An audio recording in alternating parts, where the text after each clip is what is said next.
Good afternoon. I'm Karen Clymer, and I attend Elgin First Assembly of God Church in Elgin, Oklahoma. I've been asked to do a training on bread since I've been making bread for 44 years. I make a particular one that I enjoy. Is called sourdough, but my sourdough is not sour that turns you off as far as being one of the rancid, sour stuff. It's not. In fact, it's very sweet. What I'm going to be making today is very special for me. The first time I've ever made my grandmother's hot rolls. Now, they're not sourdough. She made wonderful hot rolls, and I didn't know of any family member that had her recipe. I'd gone through the recipes I had from Grandma, and I didn't have this one. I found out over the weekend that my sister, Fran, had the recipe in Grandma's handwriting, special. Grandma had sent that to her in 1971. So I'm going to make these today, and I didn't want to do it alone. I wanted you to be here for this special occasion when I make Grandma's rolls. Well, I had a little difficulty deciphering her writing, but I was able to get it figured out, so we're going to do this. She said in a large mixing bowl to have 1 cup of warm water, and said it must not be hot. All right, Grandma made the best, so I'm going to do it. And then she said to put in a package of yeast. So I'm going to do that. I'm going to try to do exactly what Grandma did. And then she said that I needed to have 1/4 of a cup of sugar in that. That's going to jumpstart this yeast. Okay, so I've got that in there. Now I use a wooden spatula. You can use a wooden spoon. I like to use a wooden spatula. And let's see what else she said here, that I needed 1 teaspoon of salt. Now, I keep my salt in what's called a salt pig. A lady gave this to me when my husband and I held a kids' crusade in Chautauqua, Kansas years ago. The pastor's wife their name was Frazier. So Grandma says that I need to have 1 teaspoon of salt. So I have measured that. I have that ready. Now, what else did Grandma say? She says here that I need to add 1/4 of a cup, that would be 4 tablespoons, of melted Crisco, and then mix that well. So I'm going to do that. So I've got this fixed up. Grandma was an excellent, excellent cook, and I just appreciate being able to find this recipe. I had never heard of any family member having it, and I contacted one of my sisters, and Fran, and she had this one, and I said, please send me the pictures. So she did, and I didn't make it over the week. I decided I wanted to do this today, and I wanted you to be here. I don't want to do this by myself. This is just too special. I want to share it. Now, Grandma did not tell me how much flour that I needed. In fact, what she said when she sent this to my sister, she said gradually just mix in the flour. She didn't tell you how much, but since I have been making bread for over 4 years, I can handle this one all right.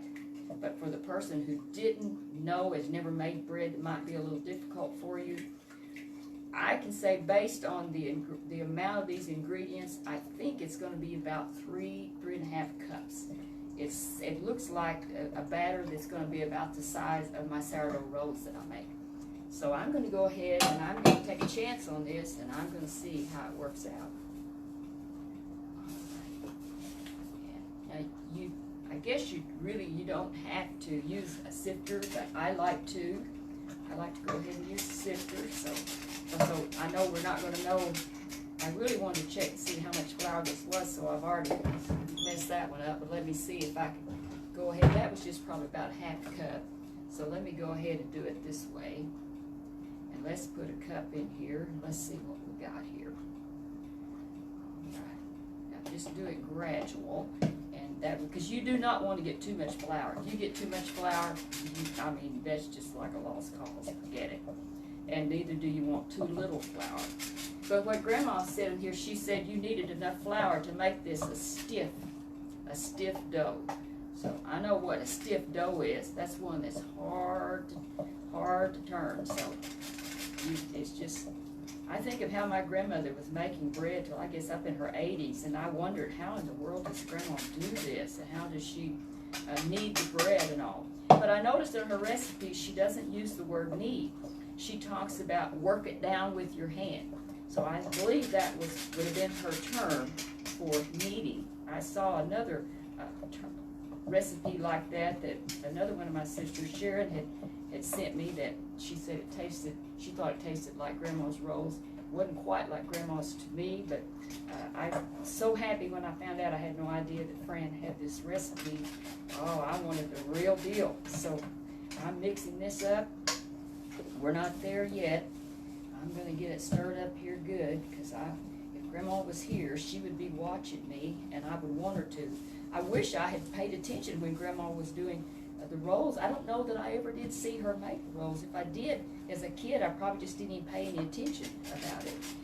But Grandma was very industrious. She always was working. She was really a good cook, and she was definitely a good baker. So, well, I'll tell you what, and I haven't been measuring. I'm sorry, I forgot to measure. But anyway, like I said, I've been doing it so long, I pretty well have got it down, but for people who don't know. But I'm going to guess it's around 3 cups. I don't even measure my flour anymore when I do my sourdough rolls. I've done them so much. But I think it was, the recipe had said it was around 3 cups, 3.5 cups. So that's right, I think this recipe is pretty much like, it's going to be about that size. Well, I'm getting excited because this is getting closer and closer and closer. And Grandma had something on here that I thought was really unusual. I've never seen before, and I don't know if this was something somebody told her to do or that she just did it on her own. But it said in here that to mix this, make a stiff dough, and it's getting to be a stiff dough. And said then you would turn it out onto, well, she didn't say a floured board, but I definitely will. She just mixed it in the bowl, she said. She said that you use your hand, she said, then to do it in. So what she was doing, she was actually kneading it in there. That would be really unusual. But that's how they did it apparently. Like I said, the other recipe I saw said that same thing. You don't want too much. You want kind of a sticky dough here that's going to be, well, not real sticky, not real bad at all. It's stiff as I want to deal with. I don't want to get too much flour in here. So I think we're going to call this quits. But Grandma said that what she does, after she finishes, what I'm going to do is knead the bread.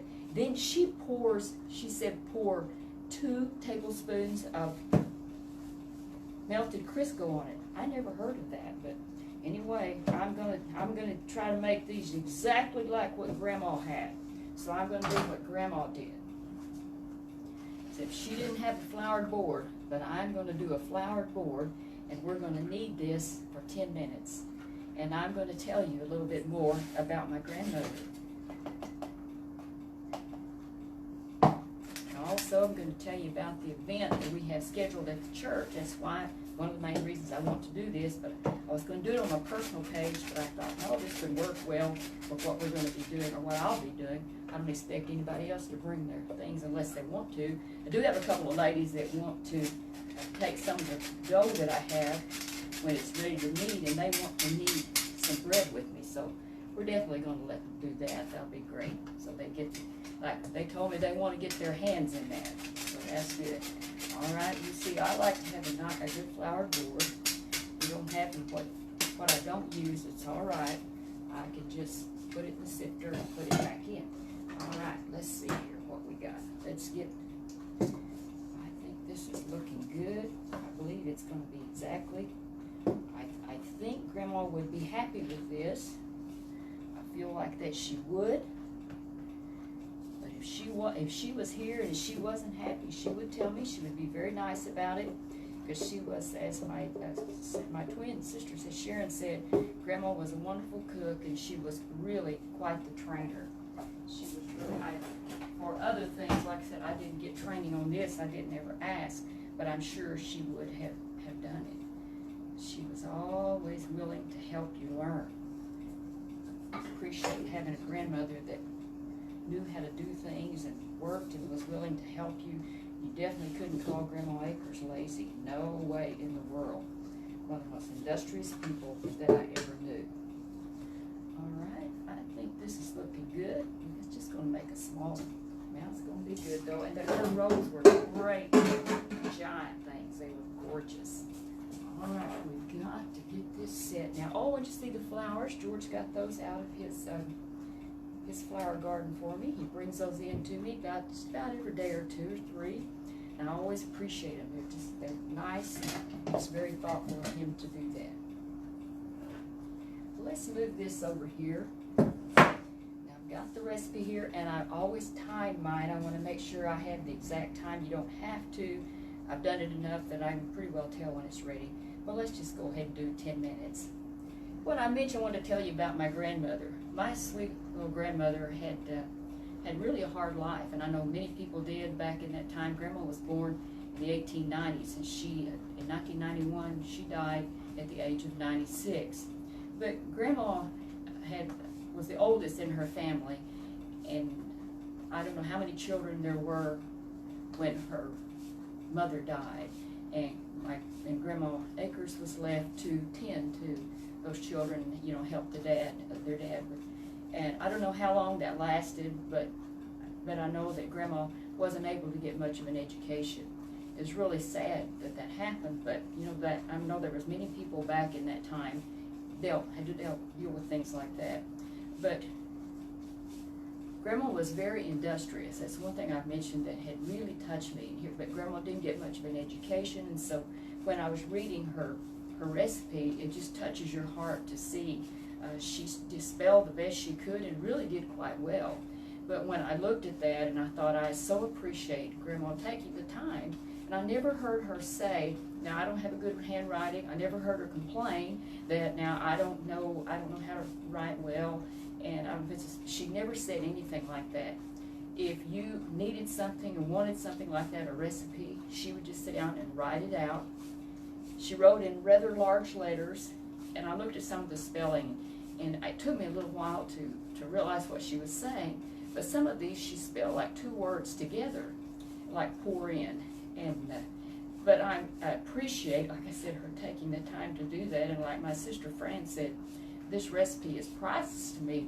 When I said I'd like to have the recipe, she thought I wanted that actual copy, the original. And I said, no, just send me a picture, just whatever, just attach it and send it in an email or whatever. So I really appreciate the fact that they did send that to me. So I have it in Grandma's own writing. And I looked at that and I thought and it's at a slant, going down the page, it's not even, but it's just special. And like Franny said, I won't part with this. It's precious. I said, I don't want you to part with it. It's precious to me to see that Grandma's own handwriting. Think about it. We may think, well, some people may think nothing about it, but there are many of you out there that are knowing how special that is, and you may have a loved one that you don't have anything of their handwriting. You remember their handwriting, but there's just something about these, what we think little things, that are really big now. And you think, oh, if I only had something in their writing. So we have this. It's a treasure. I appreciate, though, the time and the effort. And Grandma was so industrious in other things. When it came to not only cooking, but sewing, Grandma was always busy. There's absolutely no telling how many yards and yards and yards of material. She had a Singer sewing machine, a treadle, one of those old treadle sewing machines. And I am so thankful that my cousin Chuck has that. I didn't want it to get lost anywhere, just be stuck away in a barn or something somewhere. So I was absolutely thrilled when I found out that Chuck has that, and he cherishes it very, very much. So, but I appreciate the example that she set as far as her work ethic. Now, Grandpa Akers was her second husband. Her first husband died the day that World War I ended. He had the flu. A very sick man. Grandma had two small children and two little guys, and the oldest was only 2 years old. So Grandma later remarried. She married the grandfather that I knew, that we called him Papa. But he was a sick man in the war, in World War I, while they were had him standing out in the heat. He had a heat stroke. And from that day forward, he had epilepsy. Grandpa Akers was never able to work very much at all. He tried, but they didn't have treatment for epilepsy like they do now. So Grandma went to work doing what she could, and I've heard her work. I think she worked like in broom corn and stuff, but what I remember the most about Grandma was that she took in ironing. And Grandma would be standing over that iron. I think of all of the hours and hours that she ironed. Grandpa wasn't able to work, and so was left. He would be sitting there in the living room. I can see him now as he would have his head down. You could tell when he was in pain. But Grandma would be in there working. How it must have made Grandpa Akers feel that he couldn't get in there and work. He couldn't go get a job really and work. He couldn't do much until he would have the seizures. It was really quite sad.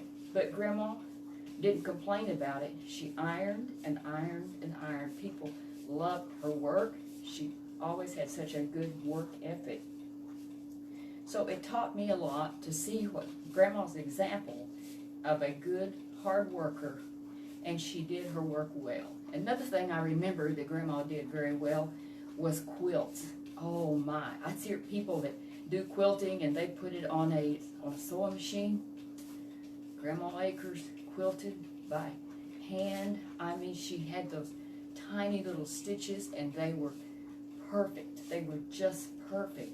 She did such a great job. Now, she's the one that drilled it into me that I needed to use a thimble. I came in complaining I didn't want to use a thimble. And the home ec teacher said we needed one. And Grandma set me straight that I needed a thimble. And if Grandma told me I needed a thimble, I needed a thimble. And I said, I can't find one that fits my finger. I have real small hands, so I couldn't find a thimble that would stay on my finger anyway. And Grandma had a thimble. In fact, I have 2 thimbles that Grandma gave me that I would not take for. And so I cherish those, and I think every time I look at those and I use them, I said they're the only thimbles that I found that fit. But I think of her industriousness, and I appreciate her explaining to me the importance of a thimble.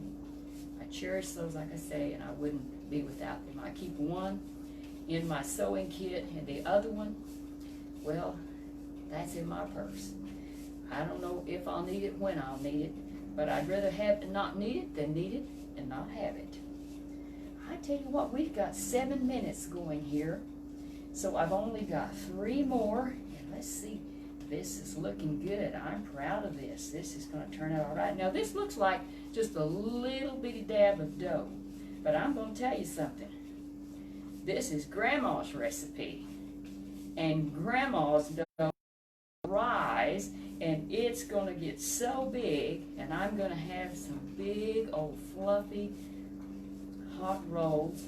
And what I'm going to do later this afternoon after they're done, I am going to take a picture of them and I'll put them out here on this page, and you're going to see what I've been talking about these wonderful hot rolls. Now, you won't get to taste one, I don't guess, but I'll be sure and tell you about it. All right, we only have 2 more minutes, and we'll be able to put these in a pan and let them rise in a bowl. Let them rise. And what I do, now Grandma she just set hers out on the cabinet, and like if she didn't have air conditioning, I don't know that it was, I don't remember it being hot, real hot in her house, but it was well insulated, and she had just one of those water coolers, and it was always real cool in the house. But back in the kitchen, it could have been that it was warm enough that she actually didn't have to put it on the stove. What I do is I don't have pilots, I have an igniter, so what I do, I just turn my oven on, and I have my dough in a mixing bowl, and I have it covered. That's one thing, always cover your yeast bread, because if you don't have it covered and wind hits it, it kills yeast instantaneously. I have seen it happen by a person who told me it wouldn't happen. I said, I've always heard that you need to cover it or it will kill it. Didn't believe it? Well, they moved it real fast and the cover flew off, and instantly it was dead. The yeast went down, just was way, way down. All right, so so we only have about half of a minute here, and we'll go ahead, and I'm going to have this in, like I said, I'll put it in the mixing bowl. And like Grandma said, I don't understand this, but she said to pour 2 tablespoons of melted Crisco over it. So since her rolls were so very good, I'm going to do just what she said. I may have put it in the microwave just a little bit, but I have it over here. That's one thing, I try to have everything out when I'm going to be baking, so I don't have to go get it, hunt for it. I want to make sure I have everything that I need, so if I don't, I can go get what I need at the store. Okay, well, let's see what we got here. I think I better give this about 2, maybe about 3 seconds on the microwave, in the microwave. Let's see how this goes. Okay, I don't do 2 more. It's not going to take long. I don't want to have a mistake here.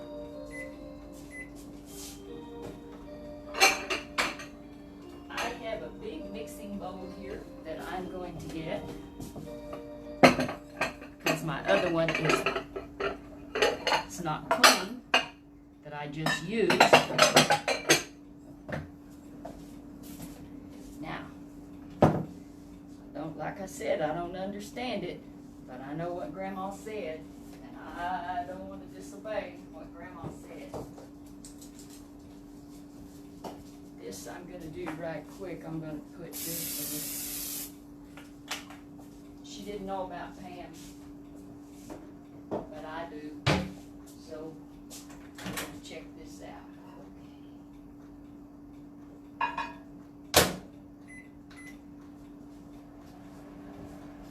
So I will put this in, turn it over, she said. And my puppy has just awakened from his nap.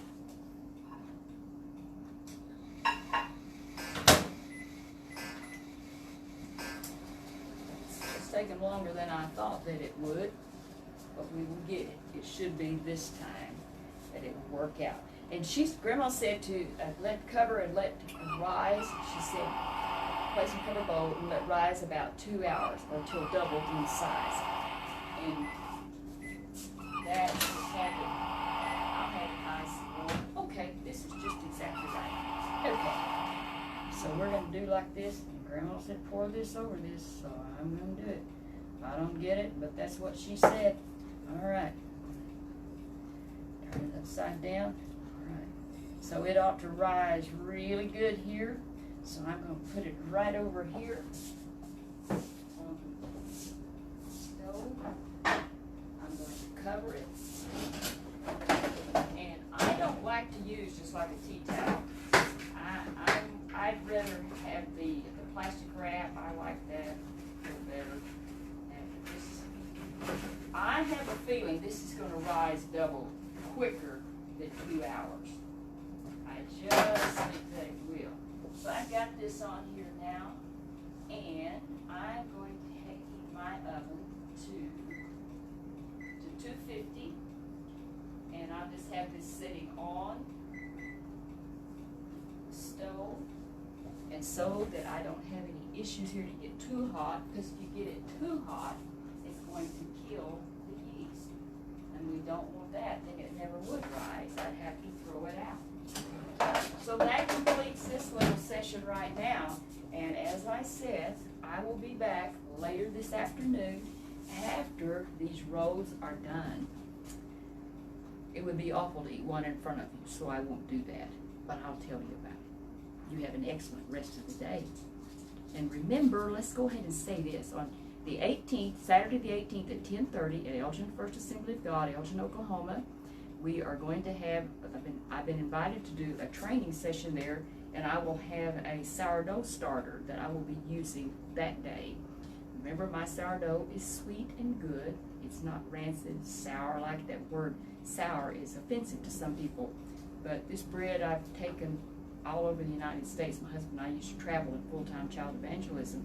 So the lady that gave it to me gave me this starter, and I've carried it all over. And so now for 44 years I've been making it. Many people have loved it, And so we want to share with the people there, the ladies and others, whether you live there or not. And I do have the event page that I have out on the Elgin First Assembly of God page where this is being done now. And also over on my Silver Citizen page, Silver Citizen Believers Brigade is a page of mine. Because I believe that we Silver Citizens need to be teaching and training others, the younger, about some of these things and so many other things in life. Right now, I'm going to tell you farewell. But you be sure and you check on that event, and if you want to come to that, you just press the button there that you're planning to be there. It says going. And if you're thinking about it, you might let us know that too. We'll see you later this afternoon.